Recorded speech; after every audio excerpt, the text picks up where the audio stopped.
আজকের ক্লাসে আমরা শিখবো কিভাবে আমরা অফিসে অনেক প্রফেশনাল ইংলিশ ইউজ করতে পারি। সো আজকে আমরা বাক্যের মাধ্যমে শিখবো যে অফিসে আমরা কি কি ধরনের প্রফেশনাল বাক্য বা প্রফেশনাল সেন্টেন্সেস ইউজ করলে আমাদের ইংলিশটা আরো ভালো শোনাবে। সো একদম প্রথম একটা সিচুয়েশন আমরা ইমাজিন করি, আমরা হয়তো বা আমাদের কোনো একটা টিম মেম্বারের সঙ্গে আছি, সে খুব ভালো করে একটা কাজ করেছে বা খুব সুন্দর করে একটা কাজ করেছে এবং আপনি তার প্রশংসা করতে চান বা তাকে বলতে চান যে সে ভালো করেছে। কি কি ওয়েতে এটা বলা যায়? একদম ইজি একটা দিয়ে শুরু করি, ব্রিলিয়েন্ট। ব্রিলিয়েন্ট মানে হলো অসাধারণ।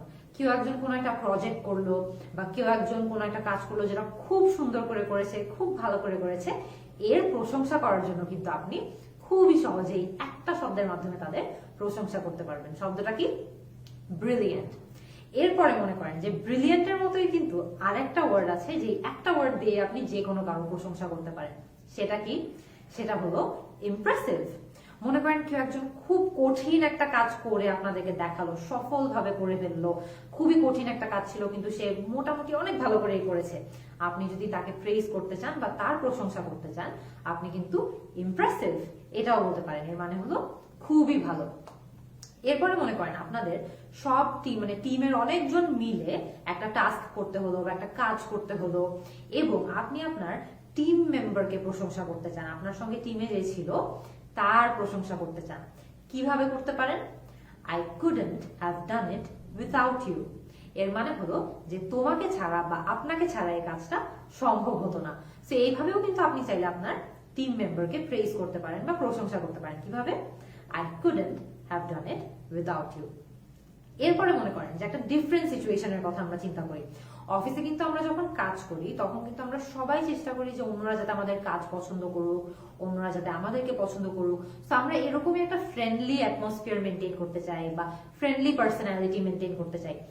এই যে আপনি যে চাচ্ছেন যে মানুষজন আপনার কাজ পছন্দ করুক আর একটু লাইকেবল হয়ে ওঠেন আপনি, এই সিচুয়েশন গুলোতে আপনি কি কি ধরনের বাক্য ইউজ করতে পারেন? মনে করেন যে আপনি কারোর সঙ্গে কাজ করেছেন, আপনি এক টিমে কাজ করেছেন কারোর সঙ্গে এবং তাদেরকে বলতে চান যে তাদের টিমে কাজ করে আপনার অনেক ভালো লেগেছে। কিভাবে বলতে পারেন? I am glad to be on your team. এর মানে হলো যে তোমার টিমে থেকে আমি অনেক ভালো অনুভব করছি বা আমার অনেক ভালো লাগছে যে আমি তোমার টিমে কাজ করেছি। বাক্যটা কি? I am glad to be on your team. এরপরে মনে করেন যে আপনি দেখছেন, দূর থেকে দেখছেন যে কেউ একজনের হয়তো বা কোনো একটা জিনিস নিয়ে সাহায্য প্রয়োজন বা হেল্প প্রয়োজন।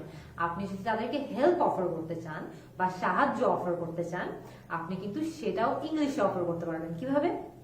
How can I help. How can I help এর মানে হলো যে আমি কিভাবে আপনাকে সাহায্য করতে পারি বা কিভাবে আমি আপনাকে সাহায্য করতে পারি। How can I help. এরপরে মনে করেন যে একটা খুব কঠিন কাজ দেয়া হলো আপনাদেরকে, খুবই কঠিন একটা চ্যালেঞ্জ দেওয়া হলো আপনাদেরকে। আপনি আপনার সব টিম মেম্বারদেরকে ইন্সপায়ার করতে চান, তাদেরকে মোটিভেট করতে চান। কিভাবে করতে পারেন? একটা খুব ইজি বাক্যের মাধ্যমে কিন্তু এটা করা পসিবল। কি বলতে পারেন? We can do it. যে আমরা পারবো করতে। সো আপনাদের যদি এরকম কোনো খুব কঠিন একটা টাস্ক থাকে বা কঠিন একটা কাজ থাকে, তখন কিন্তু আপনি আপনার সব টিম মেম্বারদেরকে অনুপ্রাণিত করার জন্য বা ইন্সপায়ার করার জন্য এই বাক্যটা বলতে পারেন। বাক্যটা কি? We can do it. অফিসে কিন্তু আপনার যে কলিগরা আছে বা আপনার যে কোওয়ার্কাররা আছে, তাদের সবার সঙ্গে কিন্তু আপনার সোশ্যালাইজ করতে হবে, মেলামেশা করতে হবে, রাইট? সো এই সিচুয়েশন গুলোতে আপনি কি কি ধরনের বাক্য ইউজ করতে পারেন? প্রথমে মনে করেন যে শুক্র শনিবার মানে আপনাদের উইকেন্ডটা শেষ হলো, সানডেতে আপনারা অফিস করতে গেলেন। এরপরে আপনারা যদি অফিস করতে যাওয়ার পর কাউকে জিজ্ঞেস করতে চান যে তাদের উইকেন্ড কেমন ছিল বা এই যে শুক্র শনিবার গেল কেমন ছুটি কাটালেন তারা, আপনি কিন্তু ইজিলি এটাও ইংলিশে জিজ্ঞেস করতে পারেন। কিভাবে? Did you have a good weekend. এর মানে হলো যে এই যে আমাদের শুক্র শনিবার ছুটি গেল, এই ছুটিটা কি আপনার ভালো কেটেছে বা আপনার উইকেন্ডটা কি ভালো কেটেছে? কি বলতে পারি? Did you have a good weekend. এরপরে মনে করেন যে আপনি কারোর সঙ্গে কোনো একটা ডিসকাশনের মধ্যে আছেন বা কোনো একটা আলোচনার মধ্যে আছেন এবং আপনি তাকে বলতে চান যে আপনি তাদের সঙ্গে পুরোপুরি একমত, আপনি তাদের সঙ্গে এগ্রি করছেন। কিভাবে বলতে পারেন? We're definitely on the same page. এর মানে কিন্তু এটা না যে আমরা আমাদের দুজনের কাছে সেম একটা পেজ আছে বা এরকম কিছু। এর মানে হলো যে আমরা অবশ্যই একমত বা আমি অবশ্যই তোমার সঙ্গে বা আপনার সঙ্গে একমত। We're definitely on the same page. এরপরে মনে করেন যে আপনার একজন কলিগের সঙ্গে আপনার দেখা হলো, এই কলিগটা হয়তো বা কয়েকদিন ধরে একটু অসুস্থ ছিল। আপনি যদি তাকে বলতে চান যে হয়তো আপনি তাকে জিজ্ঞেস করলেন যে সে কেমন আছে, সে জবাব দিল যে সে ভালো আছে, এবং আপনি এখন বলতে চান যে সে ভালো আছে শুনে আপনারও অনেক ভালো লাগছে। আপনি এটা কিভাবে ইংলিশে বলতে পারেন? I'm glad you're feeling better। এর মানে হলো যে আপনার শরীর এখন ভালো আছে, এটা শুনে আমার অনেক ভালো লাগছে। I'm glad you're feeling better। এরপরে একটা খুবই কমন একটা সিচুয়েশনে আমরা কিন্তু সবসময় অফিসে পড়ি। মনে করেন কোনো একটা কাজ আমাদেরকে দেওয়া হলো এবং কাজটাতে দেরি হচ্ছে বা কাজটাতে ডিলে হচ্ছে। সো এই যে দেরিটা হচ্ছে, এই যে বিলম্বটা হচ্ছে বা এই যে ডিলেটা হচ্ছে, এটাকেও কিন্তু আমাদের মাঝে মধ্যেই এক্সপ্লেইন করা লাগে বা এর বর্ণনা দেওয়া লাগে যে আমাদের কেন দেরি হচ্ছে বা কেন এই ডিলেটা হচ্ছে। খুবই ইজি কয়েকটা বাক্যের মাধ্যমে কিন্তু আমরা এই যে ডিলে এক্সপ্লেইন করা বা দেরি হওয়াটাকে এক্সপ্লেইন করতে পারি। একদম প্রথমটা, we hit a snag। we hit a snag মানে হলো যে আমরা একটা সমস্যার সম্মুখীন হয়েছি। we hit a snag। এই যে hit a snag পার্টটা আছে, এটা কিন্তু একটা ইডিয়াম হতে পারে। এই ইডিয়ামের সাথে এর অর্থটা হলো যে আমরা একটা সমস্যা ফেস করছি। সো আপনি কিন্তু we're facing a problem না বলে আপনি যদি আরেকটু স্মার্ট সাউন্ড করাতে চান, আপনি কিন্তু এই ইডিয়ামটা ব্যবহার করেও আপনি এটা এক্সপ্লেইন করতে পারেন যে আপনার কেন দেরি হচ্ছে। ইডিয়ামটা কি?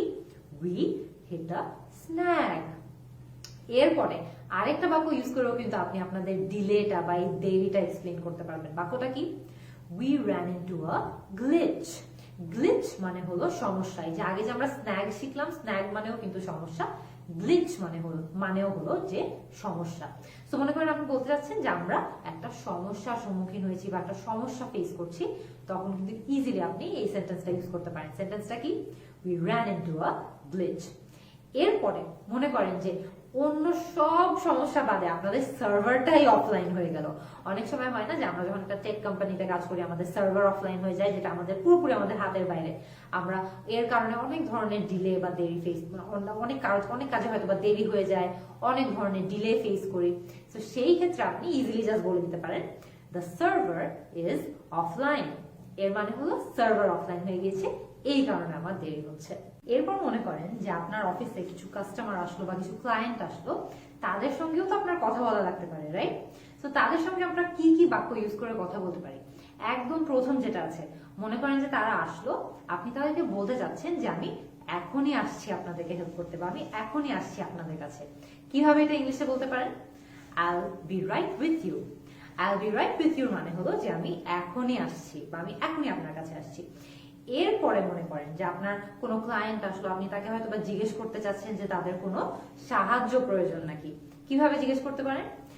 Do you need any help. Do you need any help এটা কিন্তু আমরা আমাদের রেগুলার লাইফে অনেক ধরনের সিচুয়েশনেও ইউজ করতে পারি। শুধু যে এই সিচুয়েশনে ইউজ করতে হবে তা কিন্তু নয়। তো যখনই আপনি কাউকে হেল্প অফার করছেন বা সাহায্য অফার করছেন, তখন কিন্তু এই প্রশ্নটা ইউজ করে হেল্প অফার করতে পারেন। প্রশ্নটা কি? Do you need any help. এরপরে মনে করেন যে তারা আপনার কাস্টমাররা বা আপনার ক্লায়েন্টরা কিছু একটা বেছে নিল, যেটা খুবই ভালো একটা চয়েস বা খুবই ভালো একটা জিনিস বেছে নিল অনেকগুলো জিনিসের মধ্যে। আপনি তাদের চয়েসকেও প্রেজ করতে পারেন বা তাদের চয়েসেরও প্রশংসা করতে পারেন। কিভাবে? That's an excellent choice. খুবই ইজি। যখনই তারা ভালো কিছু একটা পিক করে নিবে অনেক কিছুর মধ্যে বা খুবই ভালো একটা জিনিস বেছে নিবে অনেক কিছুর মধ্যে, তখন কিন্তু আপনি তাদেরকে প্রেজ করতে পারবেন এটাই বলে যে দ্যাটস অ্যান এক্সেলেন্ট চয়েস।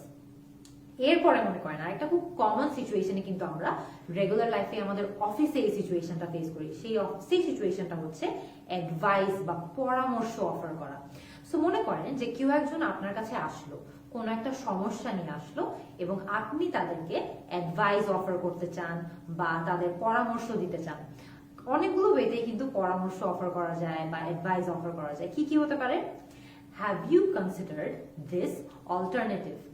এর মানে হলো যে আপনি কি এর কোনো বিকল্প নিয়ে চিন্তা করেছেন? মনে করেন যে তারা একটা জিনিস নিয়ে খুবই টেনশনে আছে বা তারা খুব ওয়ারিড একটা জিনিস নিয়ে, আপনি তাদেরকে এর একটা বিকল্প নিয়ে চিন্তা করতে বলছেন বা অন্য কোনো একটা অপশন নিয়ে চিন্তা করতে বলছেন। তখন কিন্তু ইজিলি আপনি এই প্রশ্নটা করতে পারেন যে have you considered this alternative, যে এটা করার যে আরেকটা উপায় আছে, এই উপায়টা নিয়ে কি আপনি একটু ভেবে দেখেছেন? এরপরে মনে করেন যে সেম সিচুয়েশন, যে ওরা কোনো একটা জিনিস নিয়ে খুব টেন্স, আপনি তাদেরকে আরেকটা অপশন দিচ্ছেন বা আরেকটা বিকল্প দিচ্ছেন, তখন কিন্তু আপনি চাইলে এটাও বলতে পারেন হোয়াট অ্যাবাউট দিস, যে ওটা না করে এটা করলে কেমন হয় বা এটা কেমন হয়, হোয়াট অ্যাবাউট দিস। এরপরে মনে করেন সেম সিচুয়েশন, যে আপনি অল্টারনেটিভ দিচ্ছেন তাদেরকে, বা তাদেরকে অন্য কোনো একটা উপায় বের করে দিচ্ছেন সেম জিনিসটা করার, তখন কিন্তু আপনি এটাও বলতে পারেন যে you might want to try this, যে আপনি এটা চেষ্টা করে দেখতে পারেন, you might want to try this. এরপরে মনে করেন এর উল্টোটা হলো যে আপনার সাহায্য প্রয়োজন। আপনি কিন্তু খুবই সহজে আপনার সাহায্য প্রয়োজন তো কারো থেকে সাহায্য চাইতে পারেন। কিভাবে? মনে করেন আপনি কাউকে জিজ্ঞেস করতে যাচ্ছেন যে সে কিভাবে এই সিচুয়েশনটাকে হ্যান্ডেল করতো, বা সে কিভাবে এই প্রবলেমটার সঙ্গে ডিল করতো। কি জিজ্ঞেস করতে পারেন? How would you approach this problem. এর অর্থ হলো যে এই সমস্যাটাকে আপনি কিভাবে সামলাতেন, বা এই সমস্যাটাকে আপনি কিভাবে সমাধান করতেন। কি জিজ্ঞেস করতে পারেন? খুবই easy, how would you approach this problem. এরপরে আরেকটু সিম্পল চিন্তা যদি আমরা করি, যে আপনি জাস্ট বলতে চাচ্ছেন যে আমাকে কি এটা নিয়ে সাহায্য করা যাবে, তখন কিন্তু আপনি ইজিলি এটা জিজ্ঞেস করতে পারেন, could you help me with this, যে আপনি কি আমাকে এটা নিয়ে সাহায্য করতে পারবেন। কি বলবেন? Could you help me with this. এরপরে মনে করেন আরেকটা খুবই কমন ওয়েতে আপনি কিন্তু হেল্প চাইতে পারেন, বা সাহায্য চাইতে পারেন, বা অ্যাডভাইস চাইতে পারেন। মনে করেন আপনি যার থেকে অ্যাডভাইস নিচ্ছেন বা যার থেকে সাহায্য নিচ্ছেন তাকে জিজ্ঞেস করতে চাচ্ছেন যে আপনি আমার জায়গায় হলে কি করতেন। What would you do if you were me, what would you do if you were me. এর মানে হলো যে আপনি যদি আমার জায়গায় থাকতেন তাহলে আপনি কি করতেন, বা আপনি কিভাবে এই সমস্যাটার সমাধান করতেন। আরেকটা খুব কমন সিচুয়েশনে কিন্তু আমরা অফিসের দৈনন্দিন জীবনে অফিসে পড়তে পারি। এই সিচুয়েশনটা কি?